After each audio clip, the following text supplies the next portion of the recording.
Hey, this is Group 1 with Reintegration After Incarceration, helping people rebuild, a social work approach to support stability and second chances. My name's Jason. I'm Ryan. And I'm Jenna. So who are we talking about? We're talking about incarcerated individuals in the United States returning to societal functioning, and this through the criminal justice social worker, who we're also speaking about today. As far as what is the discussion, reintegration or initial integration of former detainees of the American penal system back into capitalist society and the possible avenues for improvement in doing this? Where it all starts, on the ground. In the conference rooms of penitentiaries, the offices of adult probation and parole, but most importantly, next door and down the street in our collective scope of responsibility. When? Optimally well before release. The very important question of secure housing, employment, and income is raised, and the possibilities explored well before release from penitentiary or jail confines if the system is functioning correctly. And why? Because reentry often lacks structure, and that leads to repeat offenses. What we mean is recidivism. You're asking people to get out, get a job, get a place, and get a grip, and do it by Monday. Studies which fill this gap and contribute to the emerging understanding of social support and reentry outcomes are increasingly centered around family, mentors, religious counsel, and social service roles. And these are what's ensuring the most beneficial outcomes evidentiarily in each of these individual instances. So the pathway forward, we're going to talk about PI. But first, decisively, not rocket science. Those who have been incarcerated for previous societal integration issues are very highly dependent upon community outreach and social support systems for a chance to thrive after they've paid their debt. So PI, or the Post-Incarceration Engagement Intervention Method, has been employed through the VA Healthcare for reentry veterans programs and involves several outreach specialists employed to assist in shoring up support for recently incarcerated veterans. SPORL, or SVORL, is the Serious and Violent Offender Reentry Initiative. It was a government-funded effort to expand support systems among formerly incarcerated individuals during reintegration. The data is in. It's family, community, parole officials, and societal services that are supporting and aiding in the overall efficacy during reentry. For those underestimating the power of community and social involvement in the process of capitalistic society intervention, our data showed that family support is a primary inhibitor of recidivism. So who is perhaps closest with the bird's eye view of this process, and besides the individual, most likely to have the most measurable impact on the success or failure of this individual reintegrating into society? Very likely the criminal justice social worker. Alrighty, and so then we got an opportunity to interview a criminal justice social worker.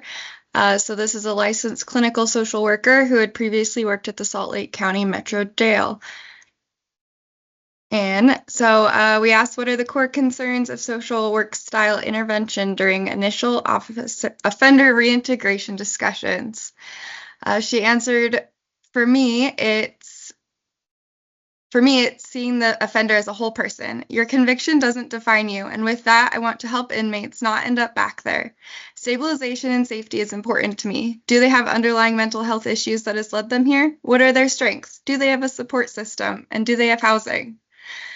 Next question I asked was regarding reintegration. Is there a certain personality type that you find more successful in assisting their return to society?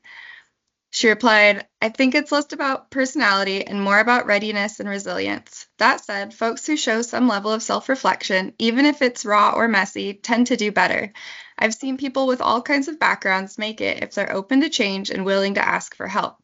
On the flip side, shame and isolation are two of the biggest obstacles. People who stay connected, or who can find new positive connections usually have a stronger path forward. And we then asked, when do conversations with offenders potentially qualifying for release begin? And she replied, when I was working in the jail, I would try and start having those conversations as soon as possible. I wanted to help them build a plan, not just throw a bunch of papers at someone the day before they're released. Self-advocacy is really important, but sometimes it takes time to master some of the skills needed to function outside. I always have tried to set my clients up for success. I view a part of my job as helping people add tools to their tool belt so they can build something better. And then so we also asked how many agencies on average are in contact and interacting with one another in an attempt to best facilitate release and reintegration. She replied, oh, there's so many at all times. I don't know if I have a specific number, but there are lots of different ones. We try to set people up with a plan, but a big part of that is a willingness to take part in their own care. Most of the facilities we work with have requirements like staying sober or following the rules of a halfway house, and some inmates are unwilling to follow those rules. At that point, we try and focus on access to shelters, food, employment, and basic medical care. We asked what specific evidence-based interventions are most often employed throughout the course of your involvement in an offender reintegration instance. And she replied, we lean heavily on motivational interviewing, especially early on. It helps build trust and gives clients a voice in their own goals, which they don't always get in jail. Cognitive behavior therapy, CBT, is another big one, whether directly or through programs we refer to. It's effective with patterns of thinking tied to redivism. For substance use, we coordinate with medication-assisted treatment providers and recovery coaches. Trauma-informed care isn't just a buzzword. It really has to be the lens we use across the board. And the final question we asked were, what other trends besides the peer support with an emphasis on social aspects do you see developing concerning this marginalized population and its specific set of unique challenges? She replied, we're seeing more trauma-focused reintegration models, which I think is long overdue. Most of the people we work with, whether they've been incarcerated or not, have layers of unprocessed trauma, and that affects how they engage with the world. Another trend is digital access. People coming out often have no idea how to use the current tech, apps, or even how to apply for things online. There is one client who had been incarcerated for 20 years. He went in around 2000 and didn't get released until 2020. I sat with him and taught him how to work a smartphone since they didn't exist when he went in. Tech literacy is becoming a critical skill and not enough programs address it. Also, more attention is being given to culturally specific programming, which is a good shift. The one-size-fits-all model just doesn't work for this population. And the agency we decided to pick was Utah Department of Correction. It's kind of a big one, but the role would be like a correctional social worker. You're going to manage incarceration and community supervision that will be in the prisons, jails, parole, and probation services as well. This is the UDC's mission and purpose, not necessarily the social workers. Working together to transform lives and protect the community, creating a safer Utah by providing opportunities for incarcerated individuals to improve their lives and reintegrate into society. They value service, professionalism, accountability, respect, and knowledge. Some of their roles, client risk assessments and their needs, and then you create an action plan. If you're working in the prisons, you can facilitate psych ed groups, coordinate services like case management, do therapy. Safety is a big part of the job. Ethical and boundary issues. You're always supposed to be ethical and maintain strict boundaries, but this is especially so in this workplace. For the salary, we got 25 to 33 hours, dollars per hour.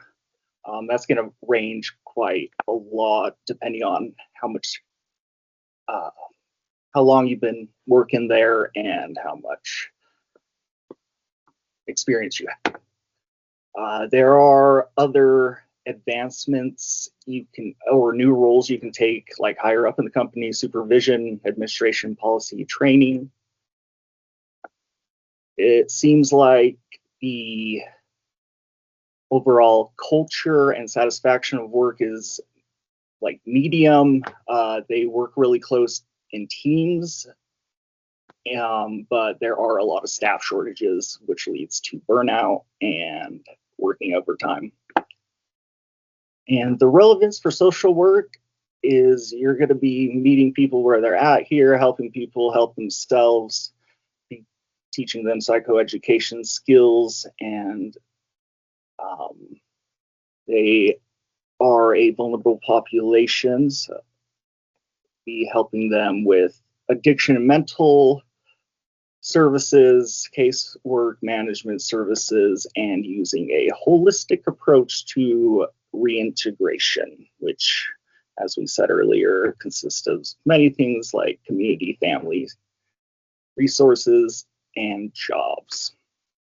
Their code of ethics is also based on ASAW. And these are our references.